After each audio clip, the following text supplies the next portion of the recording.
What's happening, friends? Welcome to Unlocked. It's episode 384 of the world's #1 Xbox podcast. Coming up this week, we've got some new hot rumors about the discless Xbox One console. We'll tell you all about that. Plus, Borderlands 3, The Boy Who Cried Wolf, it keeps kinda, sorta, maybe getting announced. It might actually, for real, be getting announced, finally, coming up soon. Plus, Apex Legends hits another major milestone in its ongoing road through success and on to whatever's past success. Plus, a really well-respected video game writer is writing one of the fall's biggest games that should help get you a little extra hype for that one. All that and more coming up on this, our final video episode of Unlocked. I'm Ryan McCaffrey, joined by Destin Legary. Welcome back, sir. Bam!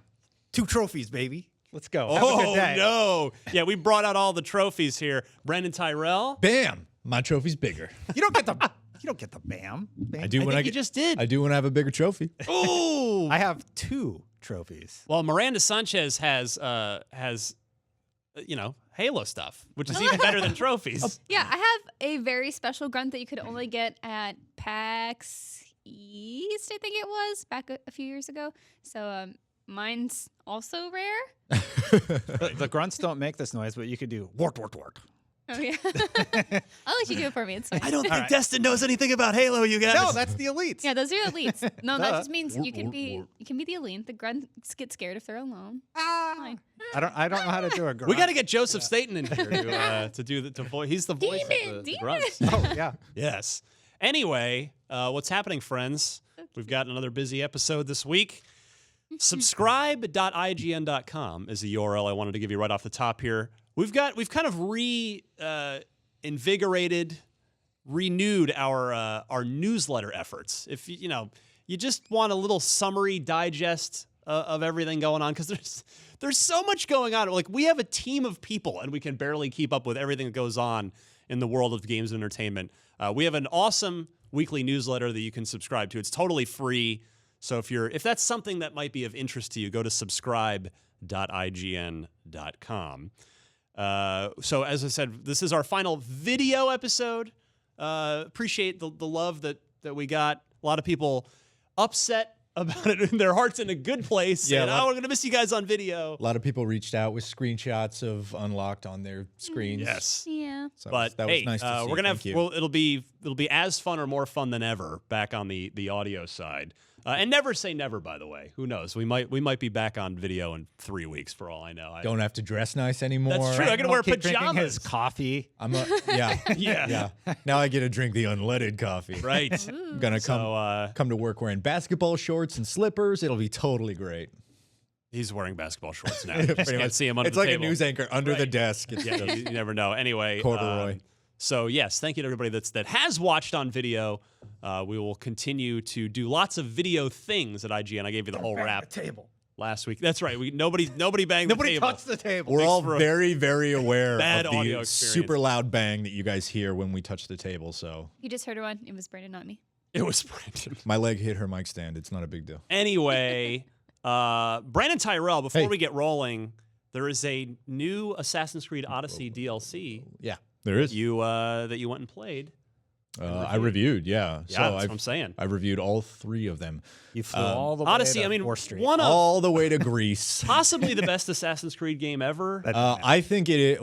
Yeah, I think it is. In fact, that was a line I used in my verdict. I think that Odyssey is the best the series has ever been. I know there's a little bit of contention about people who miss the old sort of stealth action kind of gameplay, but just for what that game has, or what that series has become, Odyssey is such a triumph. It is a legitimate joy to play for. I think I put 60 plus hours into it just for the review, and I've continued to play it since. So yeah, if someone did play Odyssey last Yep. fall, super enjoyed it. Maybe they've kind of been playing other stuff. There was obviously so many games to get to in the fall and early this year. Mm-hmm. What's the deal with these DLCs, and how's this last one? Yeah, so the DLC is called Legacy of the First Blade. It's broken up into a 3-part story. The first part came out in, I want to say, December. The second part was late January, early February, and then the third part is out as of today or yesterday, I believe. First part is called Hunted. Second part is Shadow Heritage. Third part is Bloodline. But it essentially tells the story of how the Assassin's Brotherhood, that's sort of like overarching lore of the Assassin's Creed franchise, fits into Odyssey, which is, understandably one of the criticisms of Odyssey is that it didn't really deal with Assassin's Creed. It might as well have been called, a different game, right? But this DLC does actually answer that question. So it sets up a story that introduces older assassins and characters from the overarching lore, and then by episode 3, it actually does a really admirable job in answering those questions, and not only those questions, but like how Odyssey fits into the grand scheme of things, directly tying it into other games. Actually, you'll see characters from other Assassin's Creed games that you might not expect. So you enjoyed this 3-pack of this 3-part DLC then? Yeah. So you can get the Legacy of the First Blade if you're really invested in the Assassin's Creed lore. The Legacy of the First Blade is $25, I want to say. For all 3 parts. For all 3 parts, yes. And it's also part of the Season Pass, which is $40, I believe, which also comes with the next batch of DLC that's themed around Atlantis. Oh, they're not done? No, there's another one. Yeah. Oh. And it will also be broken up into 3 parts. So enjoy 3 more reviews from me. This is pretty fun, though. I like it when DLC are a line of stories. Like, Yes, it's just like, here's your definitely. first bundle of stories, and here's your second. It'll take you a different place. Kind of lets you pick and choose, like, which, if you're interested in that storyline, like, to pursue it or not. Yeah. And I mean, in addition to the 2 DLC packs, the Season Pass also comes with AC3 Remastered and Liberation Remastered, I believe. Oh, right. Well, they really try to sweeten the pot on that, don't they? They get a couple of video games in there. It's not a bad deal. Full games. It's not a bad deal. Cool. But I did enjoy Legacy of the First Blade. I gave episode 1 a 7, episode 2 a 7, and episode 3 an 8 because I really enjoy the way it ties everything together. Having said that, if you aren't interested in the Assassin's Creed lore, the next DLC is all about mythology and the ties to like the modern day timeline. Cool. So yeah, I imagine you're going to be fighting more monsters and all that. But I enjoyed it. If you are looking for more Odyssey, it is an enjoyable chunk of game, and I think it's worth the $25. Love it. Before we get rolling, a quick public service announcement. So we're recording on Tuesday. This Friday, IGN is hosting a special event here at our office in San Francisco. If you are either in the Bay Area or plan to be here, our own Mark Medina is running point on this. He says, want free pizza and strawberry sundaes? Want a chance to win a copy of Devil May Cry 5 on the console of your choice? Want to hang out with fellow fans and not fellow, but us, the IGN staff? We're fellows. Yeah. Want a chance to win a super dope grand prize that I'm not allowed to reveal yet? It is pretty super dope, actually. You know what it is? Yeah. I'm going to have to find out. I don't even know what it is. Yeah. It's going to be 2 p.m. Pacific here on Friday, here in San Francisco at the IGN office. Tickets are free. We just want you to come by and hang out.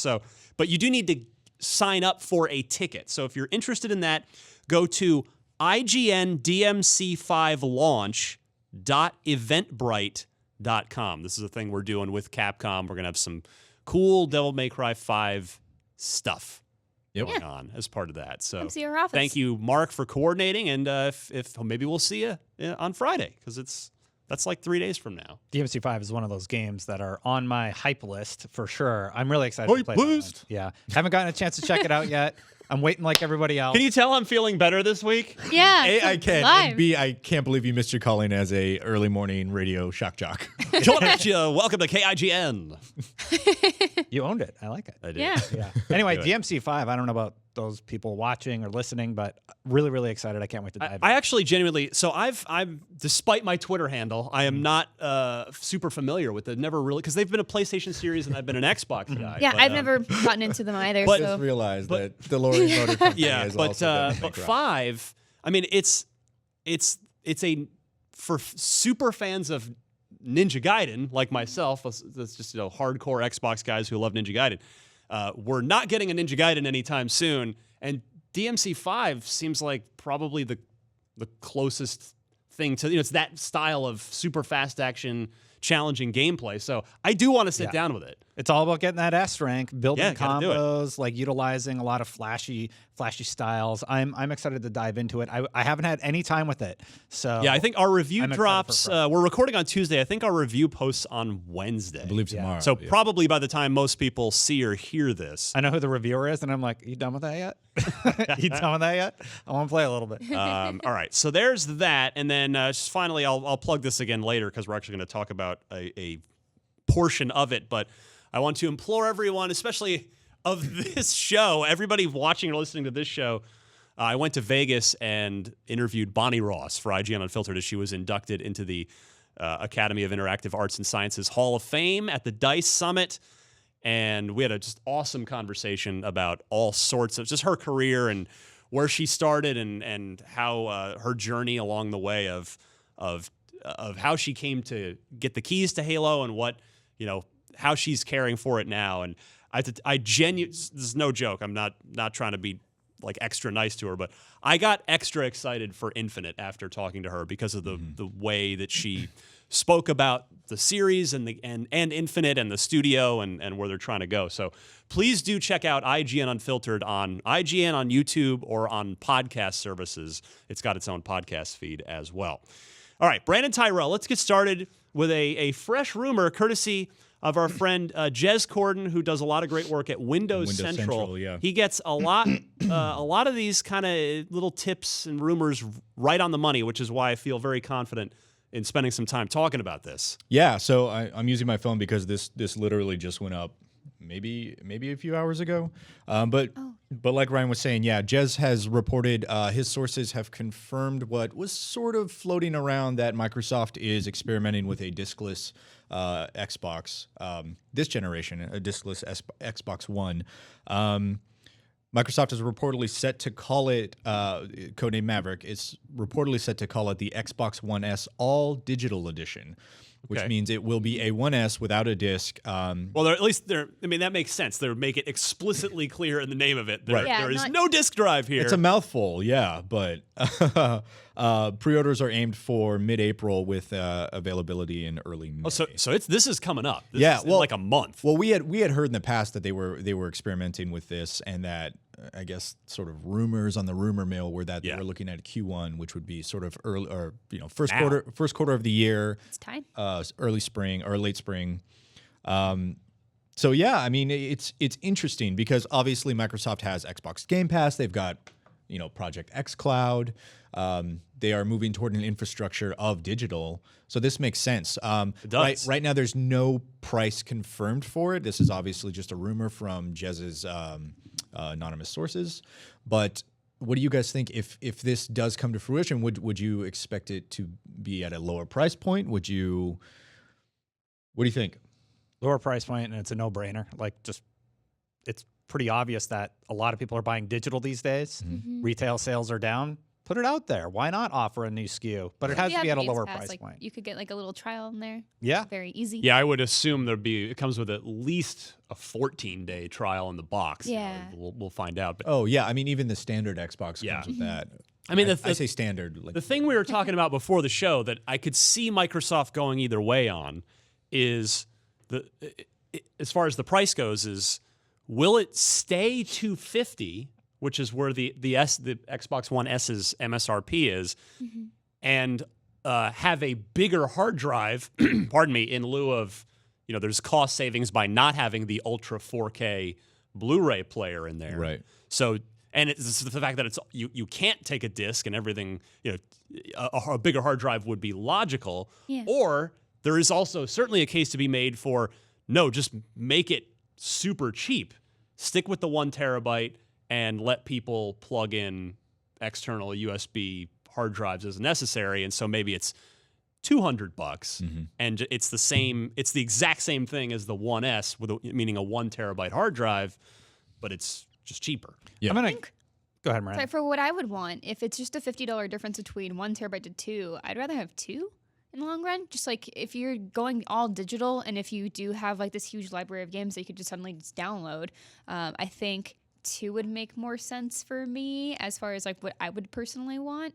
I mean, again, it is $50, which can mean a lot to some people, but I think in the long run, if you're investing that in like a whole terabyte, I think that would be kind of worth the trade-off. But I could also see, again, of course, 200 is like a very nice price point for that. So Yeah. I think $249.99 is a sweet spot because when you go sub 200, there's also a perception that you're getting something of lesser value, and that's actually a thing in marketing that people are aware of. So I think $249.99 for a hefty hard drive and potentially like a Game Pass trial and a really, really sweet bundle would really incentivize the buyer to feel like they're getting a really good deal, which they would be, and not getting something that's cheap. I agree. Cheap in quality. Sure, yeah. I agree. I think that there is no world where they release an Xbox One S without a disk drive and maintain the same price point, even if it's got a bigger hard drive. I totally agree with Miranda that 1 terabyte gets eaten up so fast, especially if it's all digital, but there's already an infrastructure for external hard drives to be plugged in. True. So it's sort of a two-win street Obviously. isn't a phrase. It's sort of a win-win for them, where they release an Xbox and say, hey, if you have Xbox Game Pass, if you buy your games digitally on the store, this $200 Xbox with no disc is made for you. If you need a bigger hard drive, you can then take that $50, buy an external hard drive, or $60, or however it would be. Yeah, however True. much it would be. Yeah. I also think that I agree with Destin that there's a marketing philosophy where if you price something too low, the perception is that it is of inferior quality. But I also think, especially with this generation, if Microsoft releases a console that is perceived as missing components and then price it the exact same as a current Xbox One S, Yeah. there's going to be a riot. Yeah, That's I think true. for me, again, coming back to the 2 terabyte thing, I just don't want to deal with an external hard drive because I'm very lazy and I don't like trying to figure that out or losing it or breaking it or something. Like I had that happen before. I had, I think, my GTA file on an external hard drive and just broke. I was like, Right. well, Poof. there all that goes. I've heard horror stories. 100 hours. Yeah, I've heard horror stories of that as well. Yeah, so that's my own fault. But yeah, I totally understand where you're coming from as well. You make a good point. I mean, I think one thing to keep in mind too is an all digital console is probably not going to be aimed at the super casual buyer who hasn't bought an Xbox yet. Because I mean, all digital is inherently it's still, you're probably going to be a little more savvy customer rather than like. You're also regionally dependent as well. True. Right. So I wonder if this is almost more of a, I mean, everything Microsoft's been doing is a part of now, as we've lauded them for, a clear vision and a plan going forward. I wonder if this is more of that they expect to woo a lot of existing Xbox One owners, and this is going to be like a second console for them, like a second one in the house. And for $200, if they say, okay, well, I've got one, but like maybe my roommate or brother or significant other, or we just want one in another room that. Okay, well, there's this guy for. I mean, I don't care about discs. I'm already on Xbox Live. I already download stuff.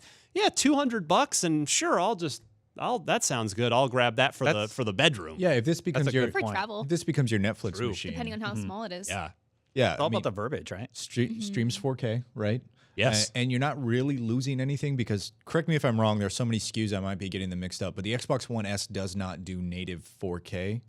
It upscales. Like for disc. I mean. Oh, well, it's got it does the Blu-ray, the 4K Blu-rays. Right.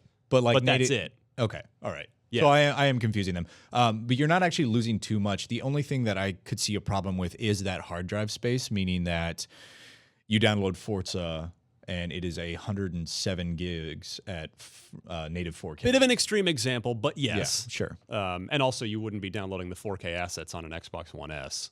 Yeah. That's right. Yeah. Yeah. God, I am confusing them too. I know there's a lot. I keep thinking of my One X, but yeah. I mean, I'd say it's still 40. I feel like of all the games we get here, 40 to 50 gigs is about the average, right? Yeah. You guys agree with that these days? Anthem's about that size. Before any Destiny's about that DLC, size. Or big updates or anything. Right. Yeah. So 1 terabyte's not nothing, but Oh no, it'll get you really far. Sure. What if we get 2 terabytes of 200?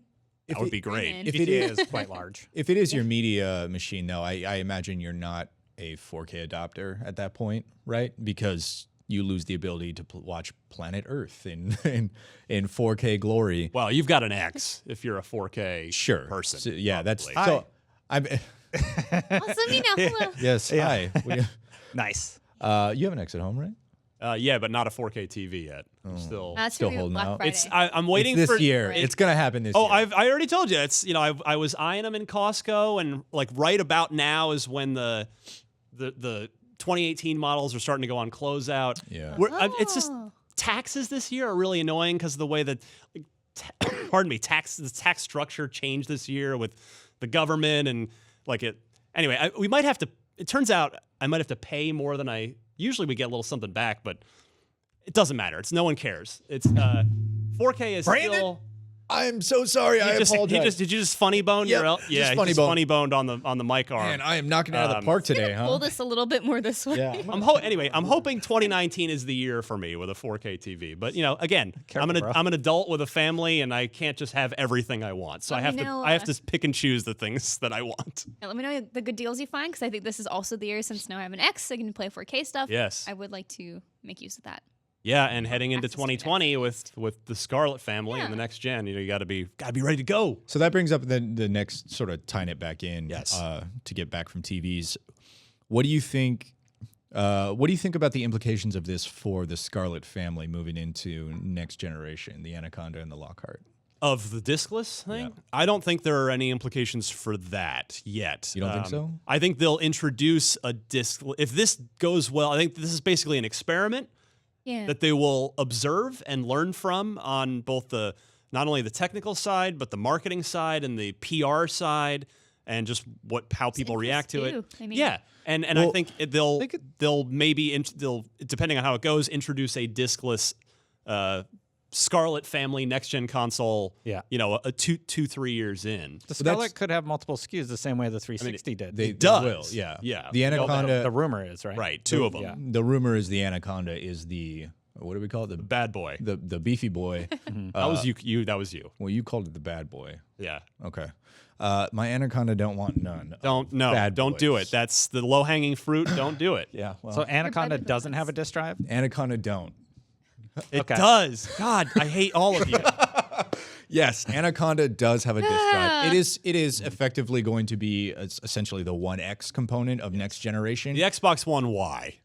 Oh God. I hate you both. Please just explain the consoles. If you guys don't behave, I'm just going to talk about Dota again, make you guys bored. The Mid range and high end PC. Okay, in a Anaconda console is form. the king. Anaconda is the high Scarlet. end. Scarlet's the family. Scarlet is the family. Lockhart is the budget or entry level. the standard. I don't The really like S. that these don't have a good theme here. Like, I want. Yeah, Well, we they're were all talking about this. proper- They stopped using the names of towns we've never heard of. Well, for years, Microsoft used cities as code names. Yeah. Going back to Durango? when I was Nadal? a hardcore PC gamer in my teenage years, Windows 98, I believe, was Memphis was the code Des name. Moines. No, I'm serious. There was Memphis, and then I mean, Grand Rapids? They've used cities for so long. Yeah. Cities around the world. Introduce- Natal. Introducing Project Paris. Natal. Paris, Texas. Yeah. Anyway, yeah. So Anaconda will be the high end one. Lockhart will be the low end one. But I'm curious, not low end, standard. Standard. I'm curious if this diskless experiment applies to Lockhart. And you guys brought up a good point. Well, this is an experiment. They're going to look at it. They're going to watch how it performs, learn from it. But I gotta wonder, like, is that obviously they have metrics that they're looking at and they're concerned about, and they think it's valuable to run this experiment. But why would you introduce a product like this so late in the life cycle of your product? So to see conversion? Like my thoughts are, you're trying to convert PS4 owners who want Game Pass. Like that sort of seems like the sweet spot. So like what I would see this as is people who did miss out on most of the Xbox generation, like say, yeah, the PS4 players, whatever it may be.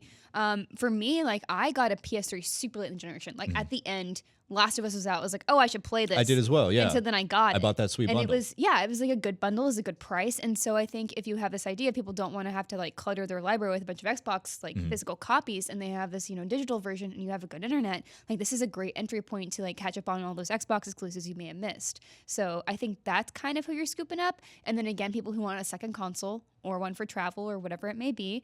Like if you have another room or something, if you like got your new entertainment room all set up, you got that ready to go. You want to put your Xbox there as well instead of having to carry it back and forth. Yeah. I think there's like a lot of ways people would want to use this.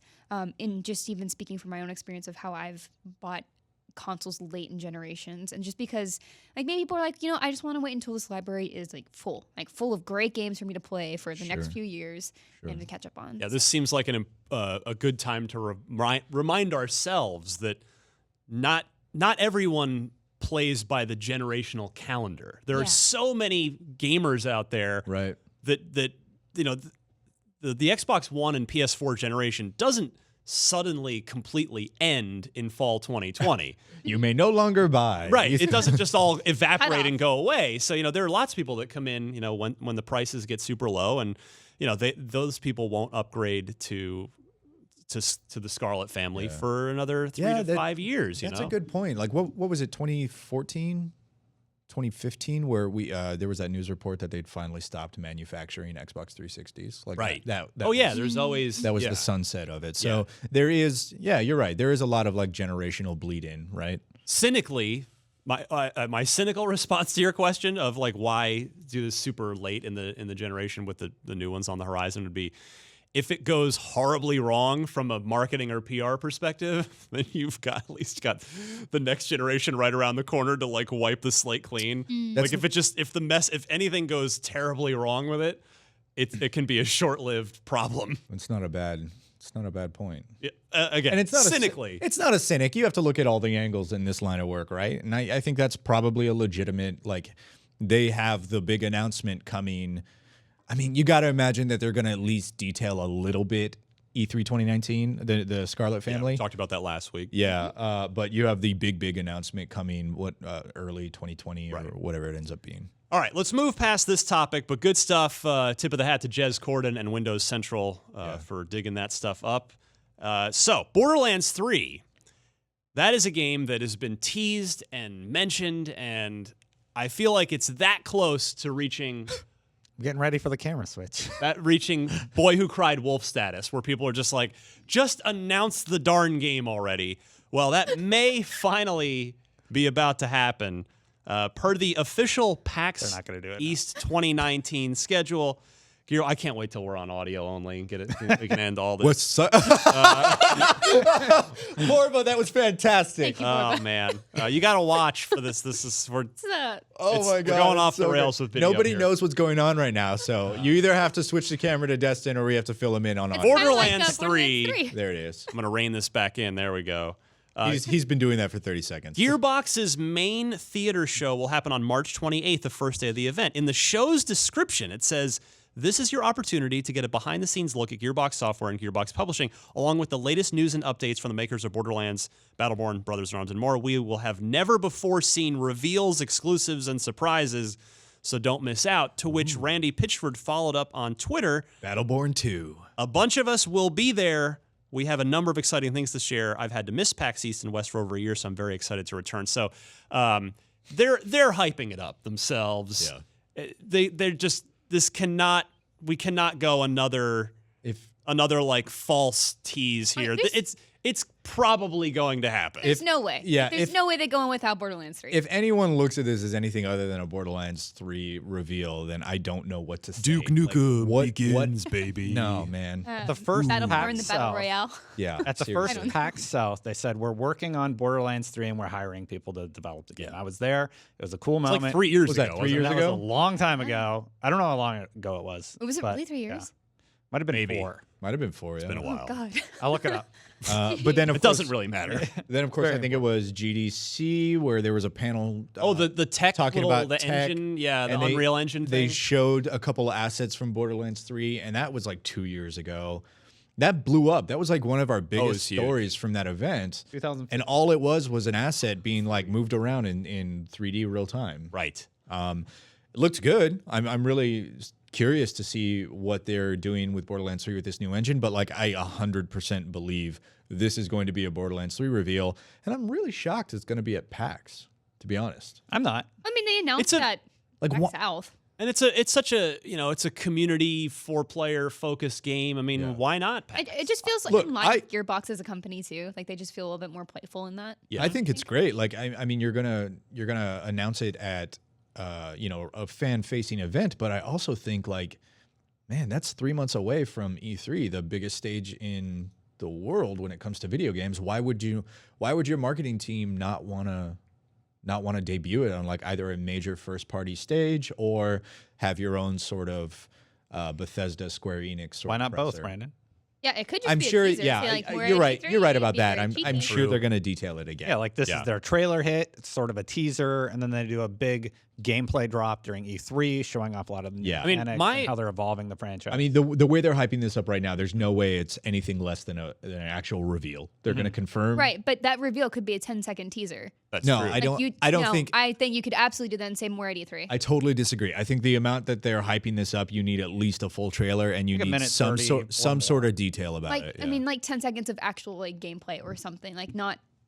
Obviously, they would talk more about it at length, but I don't think they actually have to show much to justify what they're trying to say right here. a trailer and then a Based panel. on what I've seen from other PR companies and like how other people have revealed things, Mm. it's just it's heard of. PAX, I could totally see them doing like a trailer and then a large panel about the new game and Like a their Q&A. concept art for the new thing, Q&A about Yeah. where they're taking the franchise, Well- and then a lot of teases like stay tuned for E3. Yeah, and well, I for mean, me, all this content together is not so much of a tease. It's Yeah. it's the reveal, which is sort of what they're hyping up right now. Mhm. I don't know why you don't hold that for E3. Yeah. But It reveals. Because Multiple. they can own the Battleborn stage at 2. PAX. They can own the Exactly. stage at Yeah. PAX. They're competing at E3. Well, for me, Destin, that's you touched on like, the bigger question, and maybe I'm looking way too much into this, but what kind of game is Borderlands 3? And I say that because you're like, well, Ryan, you're insane. It's a looter shooter, like Borderlands 2 was, but which sort of pioneered the genre to an extent. I mean, it took first-person shooters and Diablo and kind of crammed them together. But Yeah.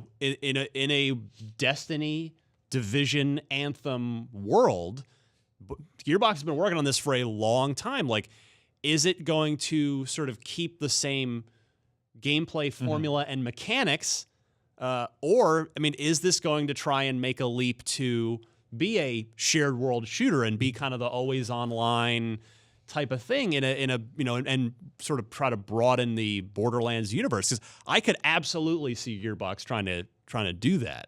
Here's the thing: they did sweet they shooter did looter cooperative territory. play better than anybody else at the time with I agree. Borderlands 2, and I would just like them to see.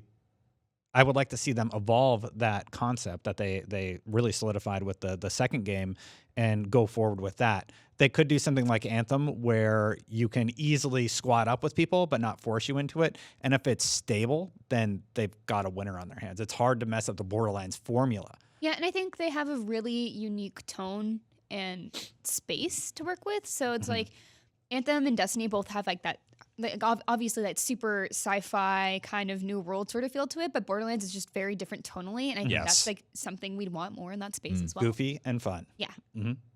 So, Well, oh, Destin, cool. you're an absolute expert in the genre in this new kind of shared world shooter genres. Yeah. Would Borderlands be a good fit for it? Oh, absolutely. There's people all the time that are still playing Destiny or playing Anthem, and they're like, man, Borderlands did this better, and they harken back to Borderlands 2 constantly and how much they enjoyed the loot grind and just how much loot you got in Borderlands and how they nailed that aspect of the game and how these other games still haven't quite found that loot drop rate that makes sense. Anthem is definitely struggling with it. I think that's a bit of an unfair comparison because the worlds that you're talking about, Destiny, Anthem, The Division, they exist in a space where everything sort of has to be balanced. Anthem, not so much because there's no PvP I in was to say, it. yeah, but if you remove PvP, then it's not as much of a problem. That's why I think people found Borderlands loot drive or loot grind, sort of that loop, so satisfying, is because Borderlands, all it had to do was create a random generated table of effects, and you could throw them on and create whatever. Statistically, the most overpowered weapon exists, right? But there are probably millions of it close to it. And once you found that weapon, you felt like, oh my God, this loot grind is amazing. Look at this gun that I found. You can't do that in The Division, right? You have to be able to, or Destiny, you have to be able to balance things for use in their sort of intended purpose. So I don't know that Borderlands could survive that transition without changing fundamentally sort of what made Borderlands really goofy and fun and over the top because everything was over the top, you know? Well, here's the thing. Diablo 3 made the mistake of launching with stingy loot, and then they corrected it, and now it's heralded as one of the best looter games. There was a lot more to the loot 2.0 in Diablo than that. Yeah, a lot of it had to do with the auction house as well, where that loot existed. The problem is the drop rates were so low that once you put it on the auction house, people were charging literally thousands of dollars for a digital sword that did 30% lightning damage proc on hit, you know? So to see Diablo 3 launch, correct their mistake, and then to see all these other games launch with the same mistakes that Diablo learned from, Crazy. it's absolutely insane. And I think Gearbox and the Borderlands team, who already kind of had that loot thing with Borderlands 2 nailed, I don't see how they launch a game where it's wrong or like in a weird state, especially when they have just so much knowledge to work off of, which it's a shame that these other games haven't just adopted immediately. Destiny is in a fairly good spot, actually, with their loot drops right now. And same with Division, actually. Playing Division 2 over the weekend, I noticed that they have a pretty consistent loot drop rate early game, and that you can constantly sort of toy around with these different gear pieces that you get as you power up. So they are learning, they are getting to a good spot, but Borderlands 2 was there before any of them. Right, but that loot was for a, you know, for all intents and purposes, solo experience or cooperative experience, like campaign. It's not a persistent world. And I don't think the problem with these games is that the loot is stagnant or bad. Sometimes it is, for sure. But you and I both have, we're both approaching 100 hours in Anthem pretty quickly. The crazy, awesome loot is there. The problem with these games is that once you hit the end game, there's nothing to do with it. And that is not a strength Borderlands has had, if you remember the ending of Borderlands 1.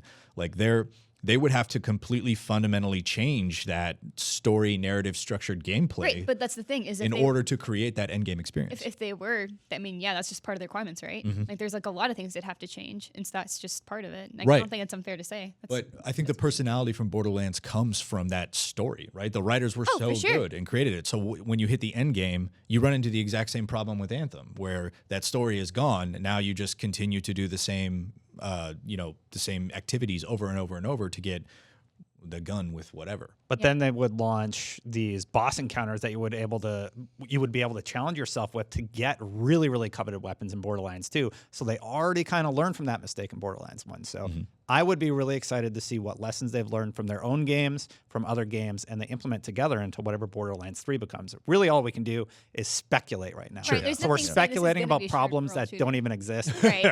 or it's really intense about this. Like, we don't even know if this is going to be a shared world shooter. Yeah, hopefully, we should hope. Hopefully now we're finally going to find out. I hope they don't. I hope it remains what it is and what it does well, which is a fun cooperative romp with your friends. I don't want another game as service, and I don't know that other people do as well, but we'll see. All right, bookmark this episode because we'll see. We'll see how this turns out. Apex Legends, the absolute biggest smash hit of 2019. Speaking of games as so services, far, has just surpassed 50 million total players. Absolutely astounding. And really, I wanted to bring up just a little poetic justice here, I thought. And I'm just, first of all, I'm a big fan of the Respawn team. Vince Zampella has been very nice to me throughout my career. I've interviewed him so many times. I've professionally known him for a long, long time now. Got a collection of very cool hats as well. He does. He's yeah. But I guess he did on E3. So what I wanted to note was that not only has the launch of Apex Legends gone pretty much perfectly smoothly compared to Anthem, troubled, Battlefront 2, troubled, Battlefield 5, released in pieces, and still hasn't. Still hasn't. Thank you. Still hasn't finished releasing. They've got their Firestorm Battle Royale supposedly out later this month, and Apex is now not only a bigger hit than Titanfall ever was, which part of that makes me a little sad inside because I love Titanfall so much, but I'm ultimately super happy for them. It just makes me like hopeful for the next Titanfall though. Like if people are seeing this, like, yes. Oh yeah, this is a great team. Why didn't I pay attention before? Yes. And like I know a lot of people make a lot of jokes on the Apex Legends Reddit too about just waiting for the Titanfall sale so everyone can jump on. Yeah. I feel like it's that series is going to be in a better place because of Apex. I love your optimism. And the poetic justice I wanted to point out was that. Yeah. So with Titanfall 2, we in the industry, fans and media alike, talked at large about Respawn got screwed by their own publisher when EA put Titanfall 2 and its unbelievably good single-player campaign, still tremendous multiplayer, put it out right between Call of Duty whatever, I don't friggin' remember what it was that year, it doesn't matter, and Battlefield 1. Yeah. It was sandwiched directly between the two of them, and you have to, I mean, it's not unreasonable to say that Titanfall 2, that was one of the reasons why it suffered. 100%. Well, now you have Respawn who gets a little justice here because it is now the other EA game, DICE's Firestorm, the Battlefield 5 Battle Royale mode that is seemingly, I don't see how Is it on the way? Yes, but I don't see how it doesn't suffer because of everybody is playing Apex Legends. I mean, you've got a $60 game in Battlefield 5. So yes, people have already bought that, and I'm sure it'll go on sale when Firestorm launches. But you've got a free Apex Legends that is all your friends are playing it, everybody loves it. And so when Firestorm finally launches, and I'm not trying to make this a competition, but it is like they're fighting for a similar space. But I'm just saying, like, poor Respawn got completely shafted with Titanfall 2, and now they're in the position, they're doing the shafting with now they're the ones in the way, right? With The shaftee has become the shafter. Exactly. A quick Google search tells me it is still March and that EA is not worried about them competing. Of course. Well, what are they going to say? Yeah, I we're literally terrible. asked this question when Titanfall 2 came out, and the quote that I got was, "We're not worried about competition. We think that these two franchises serve different audiences."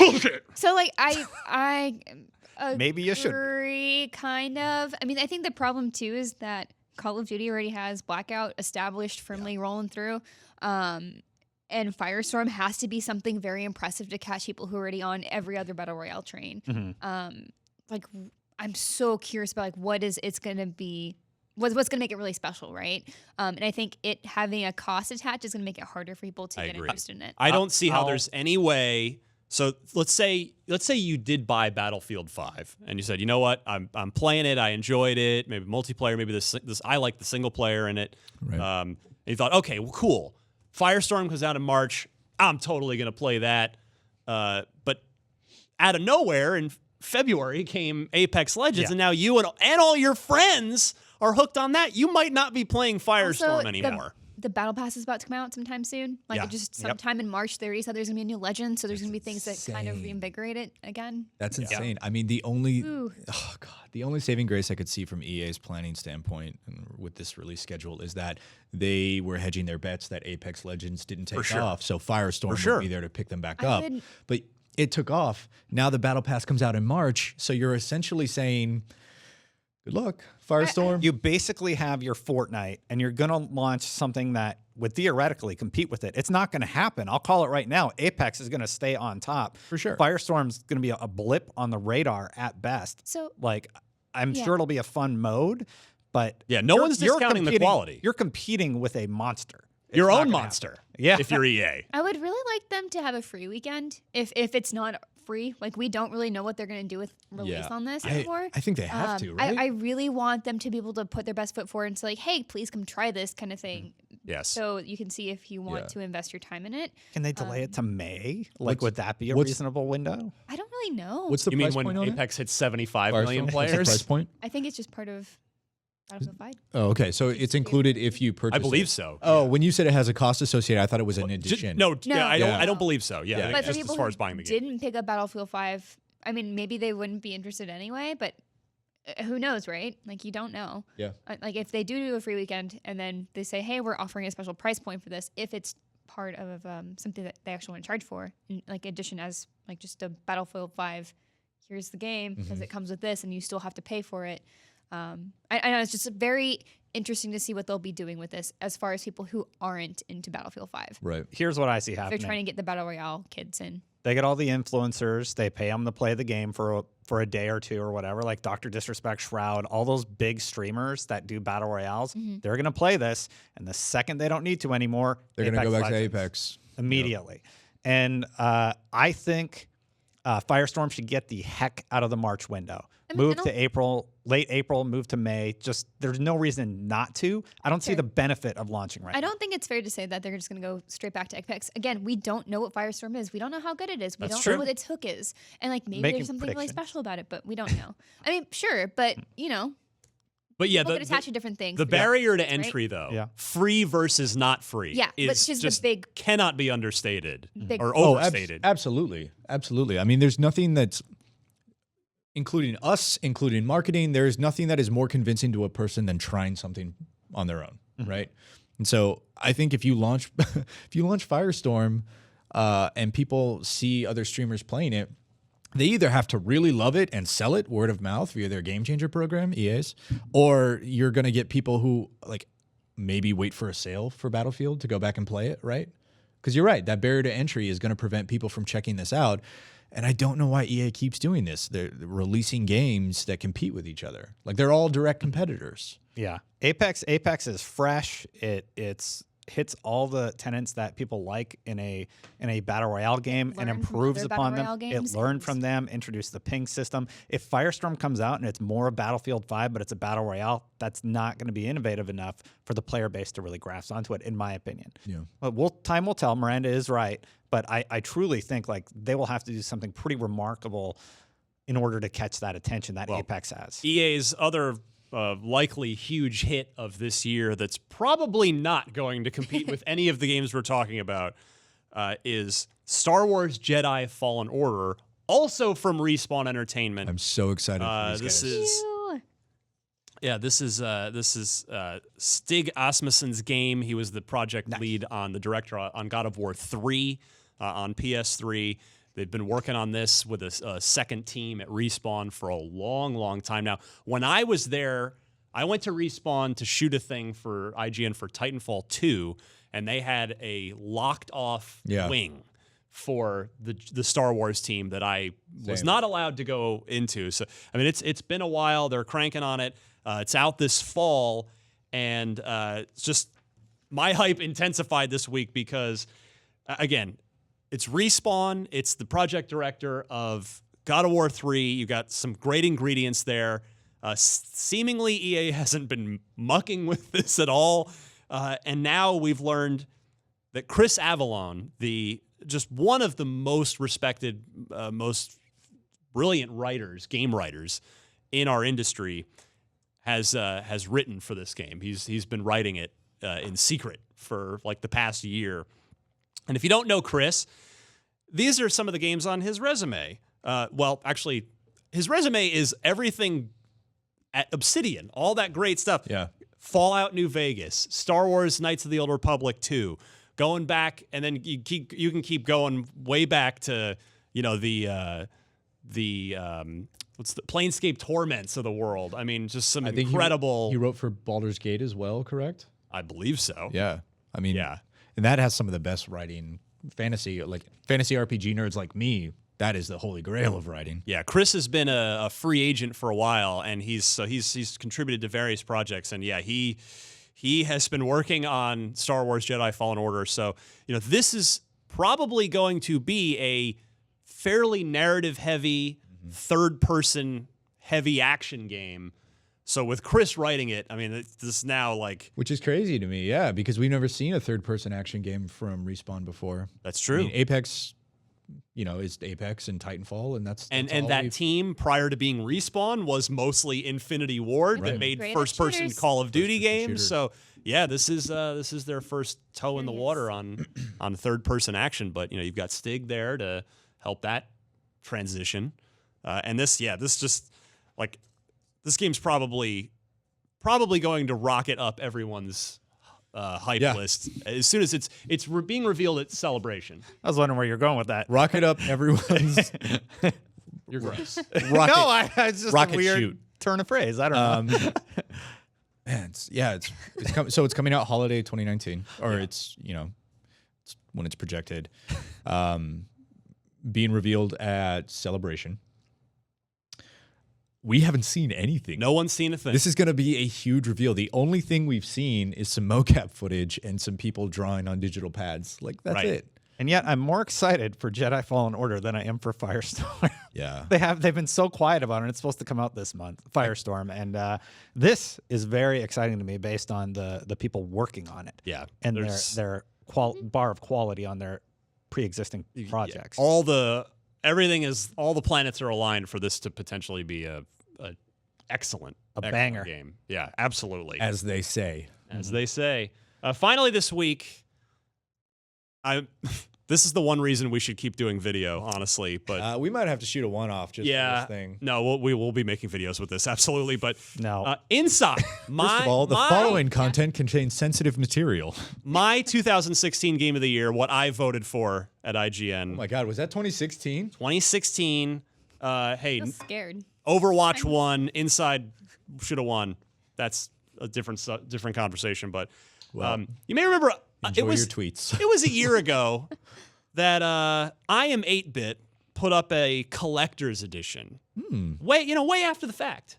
Obviously, like a cool metal steel case. Yeah, a physical collector's edition for Inside. I thought we were going to talk about the Bonnie Ross interview. We don't have time. We're running out of time. I mean, I was really surprised. Like, where are we going with this? Plugged it at the top. So the I Am 8-Bit is doing a collector's edition with a physical thing that they won't say exactly what it is, but it's pretty obvious to anybody that's played the game, and I don't want to spoil it, even though the statute of limitations is long since up. If you haven't played Inside, it's 3 hours of your life. Go download it. I don't know what it costs now, but whatever it costs, it's worth it. It's one of the best games of this generation, and you will get to the end of the 3 hours, and you will just your jaw will hang agape. Right at the end of the realistic 3 hours. Jiggle physics in a great way, but you can't just say that. I just did. You just did. Anyway, I Am 8-Bit's doing a physical collector's edition for something from Inside, and they are partnering with Real Doll on it. And you said I'm gross? I didn't. I'm just reporting the news here, dude. Dear God. What do you want from me? Not Come on, this. guys. Editorialize. What you get paid for. Yeah. Real Doll is working with I Am 8-Bit, and get this, it's delayed because, quote, why? We're working diligently with our partners at Playdead and Real Doll to ensure that this, redacted, is of the utmost quality. No one has ever made something like this before, so the R&D time is vital to producing a high-quality, redacted. And there is a little animated GIF in the email with a blurred out, but you can see a shadow, and so wiggle it, Destin, just a little bit. What's a Real Doll? Why can I ask this question? Destin, what's a Real Doll? From what I understand, it is a usually humanoid figure. Really? With everything that a human would have. What is incorporated what do you mean? within the real life? Why is it called your a ears, little Real friend? Doll, though? What do you mean by that, Destin? The Real Doll expert. I don't want to say it. Anyway. I'm very uncomfortable right now. Ryan, Trying to shield my grunt here. He's just here. Google it. Earmuffs. Just Very no, weird. don't do that. Not at work. Yeah, do not Google Real Do not Doll. Google Real Doll at work. I'm sure there's some safe for PC work. No, it's terminology that. It's supposed to have realistic kind of flesh. Oh yeah, my that's God. good Real way to Doll put it. is a marital aid that you Married? Really? What? Yes. I wouldn't call it That that. is the accepted proper term for utensils of that type. You don't have to be Utensil? married. I'm not You saying definitely don't have to I'm be not married. saying you have to. I'm saying that is the all right. Real Doll Back is a in sex 1960. toy that looks like a person with supposedly realistic flesh skin. Also considered a mannequin. It's hard to get married if you own I think somebody I mean, married their there- real doll. People have different Oh, preferences. if people marry their pillows, people have definitely married their real dolls. I've been on Reddit. Anyway, the collector's edition, if Great you end played of it. Inside, you can imagine what they might be doing, what they might be making with Real Doll flesh, okay? So it's delayed. It was supposed to be. We ordered one. Per Schneider. Wait, hold on. To clarify, Schneider we signed my ordered one expense for report. science. Oh yeah, for science. Well, it's for inside. It's not the other product. Yeah. It's fine. Well, I mean, it I begs. didn't sneak anything else onto the order while I was there. Anyway, I really wonder why they delayed it. Like, what? Because it shouldn't exist, Miranda. Because Like- it's an abomination against God. Like Yeah. the end of Inside, it shouldn't exist. Yes. It was supposed to be out now-ish, Q1 2019, and they've simply said it's TBD 2019 now. So we might be waiting another 6 to 8 months for this thing. But when we do, when we get it, No. you can count on a lot video content being made on IGN.com because this thing cost us $400. Introducing IGN After Dark. It was $400, and thankfully I was already reimbursed by our accounts payable. Yeah. So it's property of IGN whenever it shows up, whenever that is. But yeah, just wanted to let everybody know that it's been delayed, Oh no, TBD 2019. right? But it's happening. I mean, it begs the question that we've been asking each other since we saw this thing. yeah. It's been a very What's sweet its episode. purpose? I just want Well, that's the whole. That's the whole fun of the game. Is it's a point of discussion after you complete the game. What is all this? It's a So- collector's item. What do you do with so- statues? In that at 'em. same vein, is this supposed to be a conversation topic? Like you walk in and that's sitting on your Yeah. coffee table?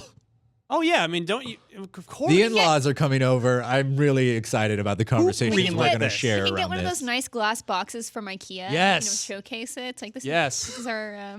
You'd have Anyway. to, so it doesn't dry out. It's kind of weird dodging like what it is because it makes it sound way more lewd than it is. Yeah, well, I It's mean, like, well, we don't want to spoil it, but also. It's just weird. we made the obvious thing. jokes like when Yeah. this news story broke, like are you supposed to have sex with this thing? Like is that what it's created for? I don't think that's the case. Someone's gonna gonna have. Someone's sex. going to figure it out. Someone is putting their stuff on this. Anyway. Stop. It's That's gonna not happen. how it works. You don't put it Anyway. on it. Come on, Can Ryan. we do the loot box? Yeah. Can we move on? That's another name for this thing. Yeah. Oh, this. Someone's gonna rub it against themselves. Oh man. God, I hope not. Is it gonna be you? I No. have one here. I don't own one. Just don't. Just don't ever tell me if you do. I don't have no plans. And Let's I move would. on. Please, let's move on to loot box. Inside. Game of the Year 2016. All right. Yes. Oh, I am 8-bit. What? You monsters. Okay. Let's see. Do we even have time for this? Yes, I'm being told yes. All right. Okay. you just had the mic. What happened? Peter M asks, during my Unfiltered with Bonnie Ross, we discussed the Slip Space engine and that it's being thank made for the future development of Halo, new tools, new generation. It enables their creative process because the engine was 18 years old, Bonnie told me. When you think about it, it's like, oh yeah, they've just been building on it for so long. that it's engine's old old enough to vote It is, and drink in Europe. outside the U.S. Yeah, outside the US. Anyway, Peter mentions, we also talked about the IP's potential to branch out into other genres. We're talking about, hey, would you do another Halo Wars or something else? And so Peter asks, what genres would you like to see Halo branch out into? Whether it's with the Slip Space engine, but just in general, where do you want to see 343 take things moving forward? As side, not main things, side stories, just other Halo games. Oh my God, I'm such a hypocrite. But Shared world shooter. yes, I could totally see them making Halo Infinite as a shared world shooter. No, where you not infinite. Not infinite. No. I Other don't. Halo games. Other Just Halo Slip games, Space, yeah, but like taking the Halo Infinite baseline Okay. foundation, what they create, and turning that into a shared world shooter where you and a squad of Spartans, you guys go and go through the solar system, and we're hearing reports there's flood incursion on planet 29467, and you So take it back to set it in the early part of the Spartan 2 program when they're all kind of just on their like in the books where they're all just kind of going on yeah, adventures weird. around, like missions around the galaxy. And That stuff. would be super cool, but I don't think it would happen because the amount of content you need and variety, why would you throw away all the assets and stuff you've designed for the Forerunners and everything else? But I like where your head's at. Yeah. That would be cool, like Blue Group of Team. Spartans could get lost and find Forerunner technology and be cut off from everybody else. Time without warp. an adventure. Time Warp. You never know. Great idea, Brandon. Thanks. Yeah. XCOM, 100%. I would Oh, love ooh, an yeah. XCOM Halo. Like Nice. you can name all the characters. That's pretty cool. nice. Yeah, they could even be named for you after like characters from the official lore. and then you- Counterpoint, I think there's an XCOM 2 mod that you can turn your soldiers into Spartans. well, let's see it for real in yeah, the I know. Slip Space Let's do it. engine and a spinoff. I Word, would word, absolutely love that. I Yeah. think I would want one for probably like April 1st. That's a special day. I want a dating sim. Long joked about it with Callie Plaguey from GameSpot. We have an kind of co-writing very vaguely stories that you would have. Again, good April 1st launch like day. So Yeah, I very like goofy. that. I don't think they need that whole engine for that, but in all seriousness, I think sure there's like a lot of tactics games you could do. I'm pretty sure you were serious about the dating sim. April 1st. So like, what a grunt data Spartan. There's actually some really good romance in Halo 5. You just have to find it. Really? Yeah, there's like a whole Easter egg thing. Are you? All right. Are you? I'm not even joking. Do you want to date up like Spartans, or do you want Yeah. like a hatful boyfriend, like grunt I mean, you could kind do of you could- situation? I think you go a lot of ways with this, but I think dating a Spartan would make for a very interesting experience. Interesting. So I'm gonna say, and I'm completely serious. I would love to see them find the right studio and make a full-blown KOTOR style, like Western RPG, like a Halo role-playing game. Because there's so much richness, narrative richness Yeah. in this universe, you know, and there's so many corners of it you can go to. Like, you know, think kind of like a blend of KOTOR and Mass Effect. Like maybe it's you know, could be not quite as actiony, but just very, very, very story heavy. You know, a galaxy spanning kind of thing. A Halo role playing game that would be super cool. I really like Peter's idea of having a horror game. Oh, I think man. that's a really interesting With the use flood? of Yeah. Yes. Halo IP. Yeah. So yeah, part of the loot box was he threw out his own suggestion where this made me think of how Halo would look and play in a survival horror game with the Flood as the main antagonist, and how it Yes. could explore this terrifying and grotesque part of the lore. That could be interesting. I think that is such a cool Flood idea. space. It I like that, especially yeah, man, Halo Flood Space. God, that box art writes itself, Right? Especially with this new engine. Anytime a new engine comes out, that is such an exciting Oh, you can play with the lighting. proposition. The lighting, the sound, the ambience, the atmosphere would be incredible. You know, assuming that the engine is awesome, which I'm guessing it will It be. sure was in their demonstration of it at E3 last year.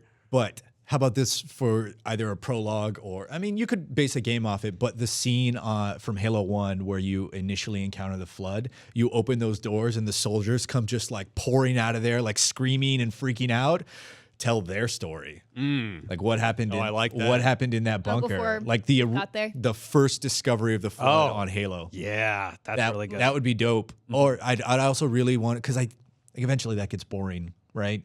Like you have your little Flood babies. I can't remember the name Spores? of them. Spores. I Thank just you. call them eggplants. I always called them popcorn. Yeah, popcorn.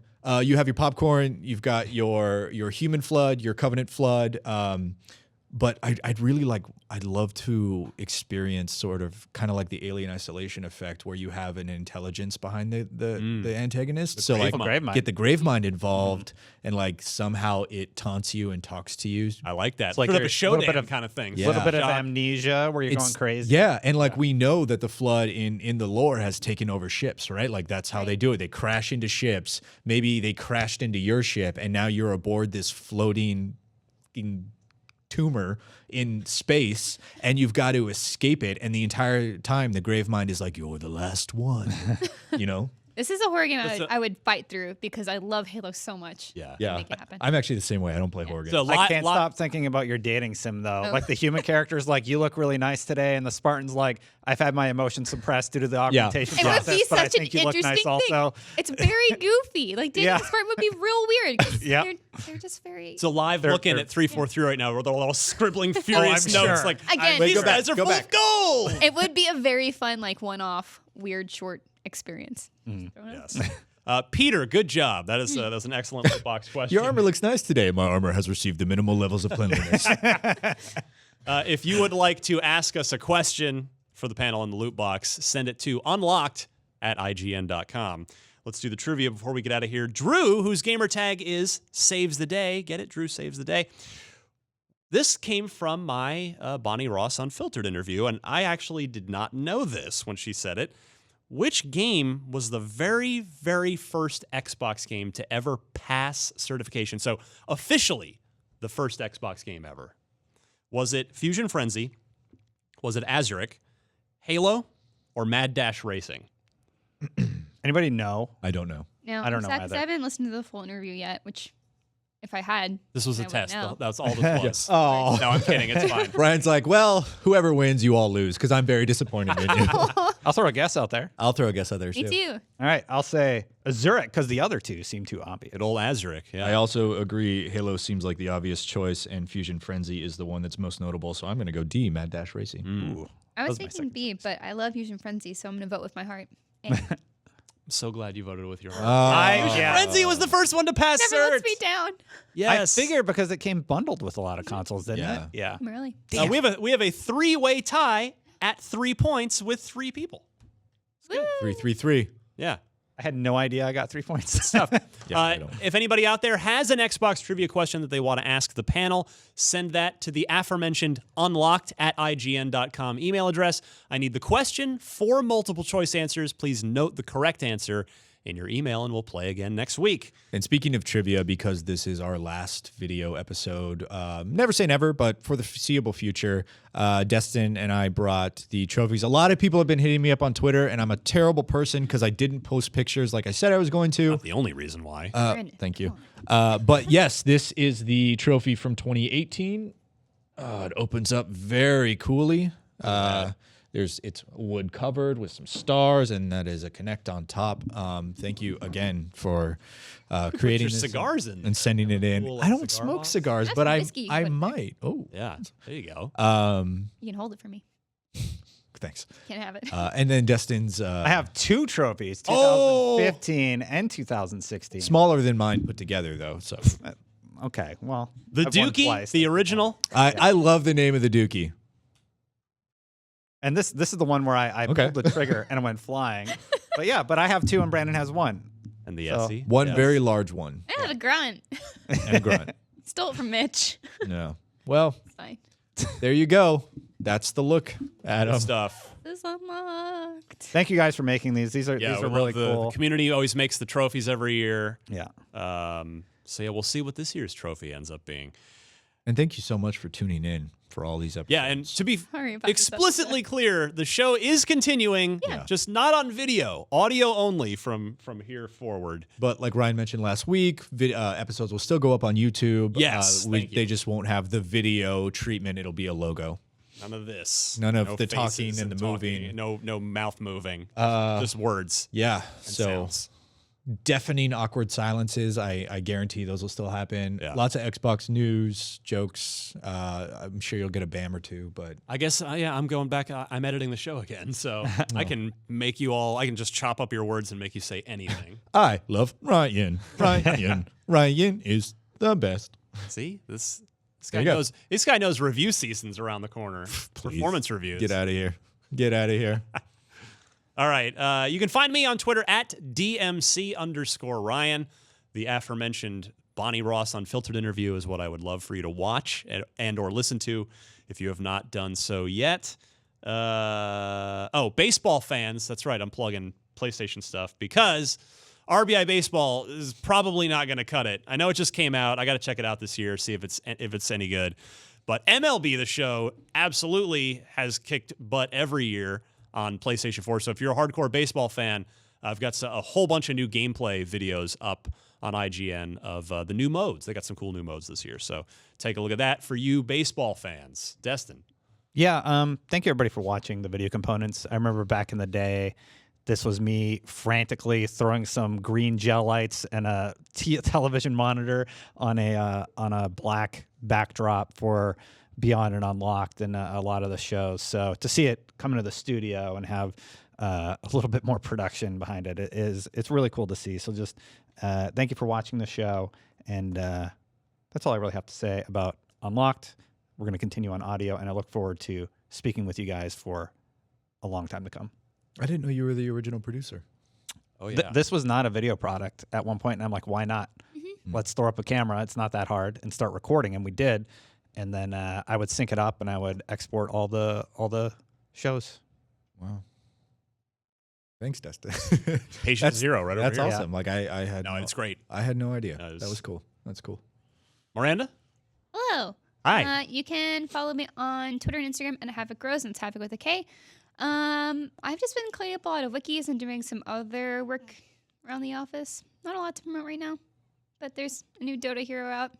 If you want to be bored like these fine gentlemen like they were before the episode, I was just like, just stares off into the distance as I kept rambling. You can hit me up on Twitter about that. Very excited.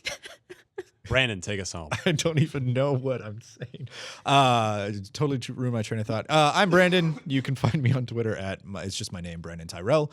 I've been just reviewing everything, and I enjoy that this week I don't have anything to review. So working on some features, working on some Xbox stuff.